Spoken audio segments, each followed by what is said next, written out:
Здравейте! Добре дошли в каналът ми, където днес ще ви покажа изхабените си продукти за месец юли и средата на август. Реших, всъщност мислех, че трябва да го направя края на август, но понеже не обичам да трупам много боклуци и затова го снимам сега. И да не говорим повече, преминавам направо към продуктите.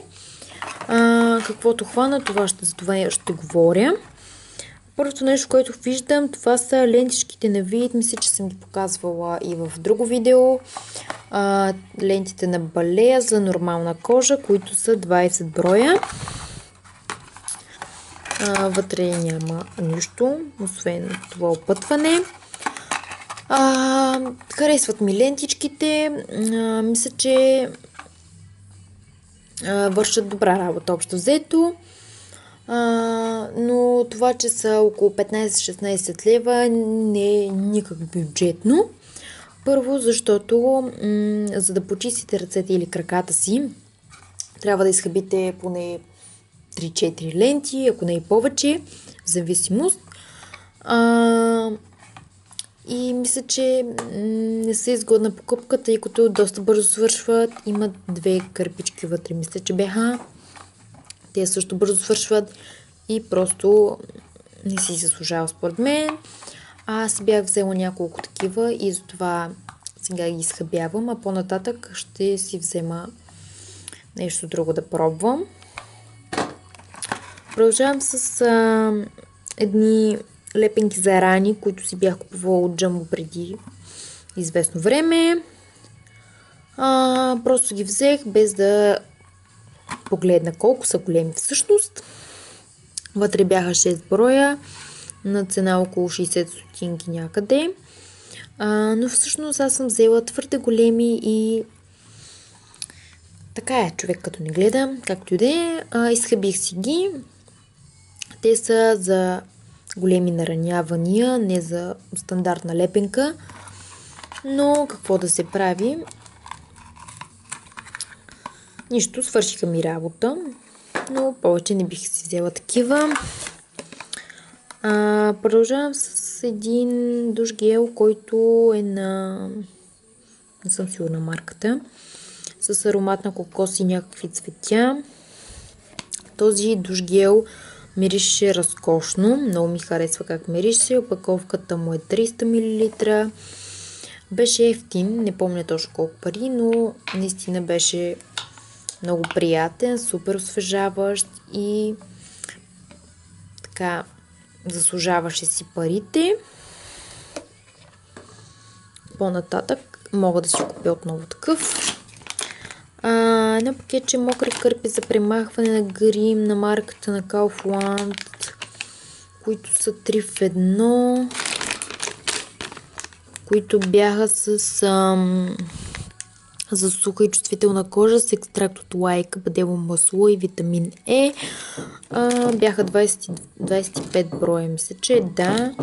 Честно казвам, не ме впечатлиха особено. За цената си от лев и 20, лев и 40, нещо такова беше.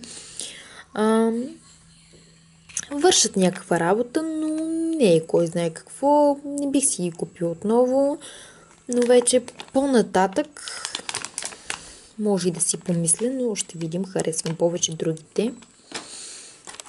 Изхабила съм един лъкочистител на Лили, даже има малко от него. Зеленият, който е... какво да кажа за него? Честно казвам, не ме впечатли особено. Не знам тези момичета какво толкова му харесват. Това е един обикновен лъкочистител, който не намирам никаква толкова прекрасна страна в него, или не знам. Сега си взех и розовия да пробвам. Не знам. Честно казвам, нищо особено. Окочистител. Изхабила съм 2 пакетчета тампончета за очи. Тези са на Понпон. 70 броя. Не ми хареса. Всъщност тези ми харесаха, защото бяха зашити. Аз харесвам такива. Тези не ми харесаха на Агива, защото не бяха зашити, бяха много, се разпадаха и това не ми харесва. Бяха 50 броя и със сигурност не бих си ги закупила отново. Продължавам с едно огромно разочарование за мен. Това е мицеларната вода на Nivea 3 в 1, която изобщо не си заслужава да купувате. Беше намалена в Kaufland, затова реших да я пробвам. Гледала съм и по телевизията. Като че ли останах с добро впечатление, но когато си я взех и започнах да я използвам, останах толкова разочарована от нея, че абсолютно никога не бих си я купила отново. Абсолютно никакъв грим не почиства, с водоустойчива спирала, абсурд да я махнете, просто и окото да си изтъркате няма да стане. Опаковката е 200 мл. Общо взето икономична, но не ми харесва, отвратителна, просто разочарование за мен. Това е поредната Рексона, която използвам. Този път използвах тази синята, която е Shower Clean. Много ми хареса аромата и в началото. Много приятен, много свеж. Но с течение на времето нещо много ми стана натрапчив, не мога да го понасям и просто гледах възможно най-бързо да го изхъбя и ето, че свърши. Бих си го купил, но евентуално по-нататък.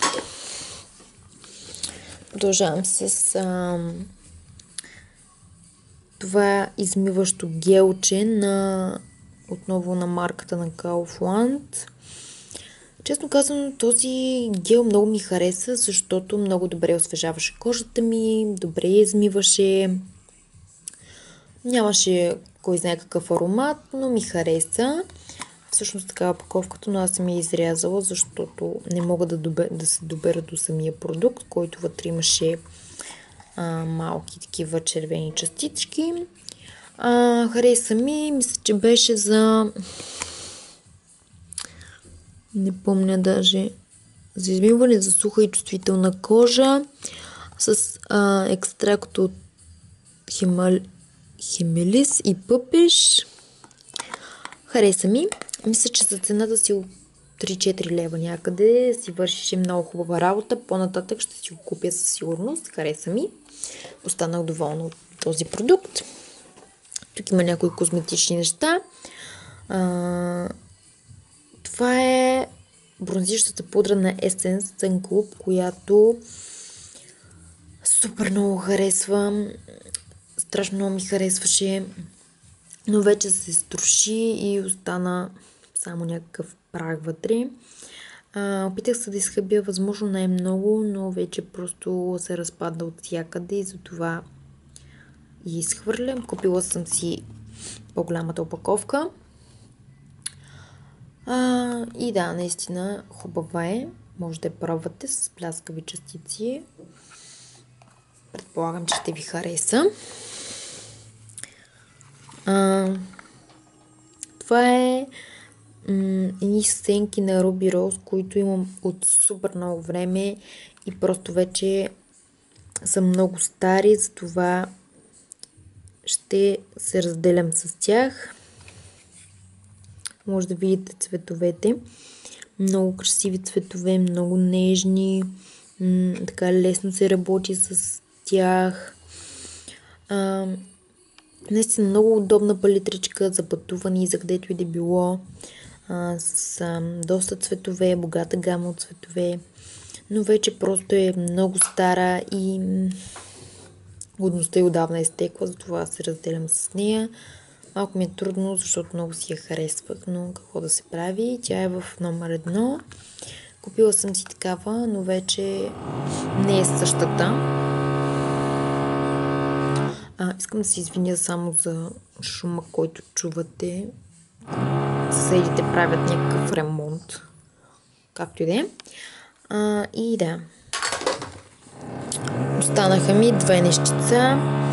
Това е от сета за вежи на Essence, по-светлият цвят. Оставих си другия изхвърлям само тази половинка, защото вече няма какво да използвам от нея. Честно казвам, много ми харесаха сенките за вежди на Essence. Впечатлиха ме. Купих си още едни в по-светлата гама и наистина ми харесват. И остана ето този гланс на Essence, който има още малко. Ще си го доизхъбя и ще го изхвърля. Ефект Lip Gloss, който мисля, че беше лимитирана серия. Хареса ми. Миришеше сладко, но вече не мирише толкова приятно, но няма значение. Ще го изхъбя и ще го изхвърля. И да. Ами това бяха моите изхъбени продукти. Надявам се да съм ви била полезна по някакъв начин. Съвсем скоро пак ще посна едно клипче, което ще бъде малко по-различно от останалите. Надявам се да ви бъде интересно. До скоро!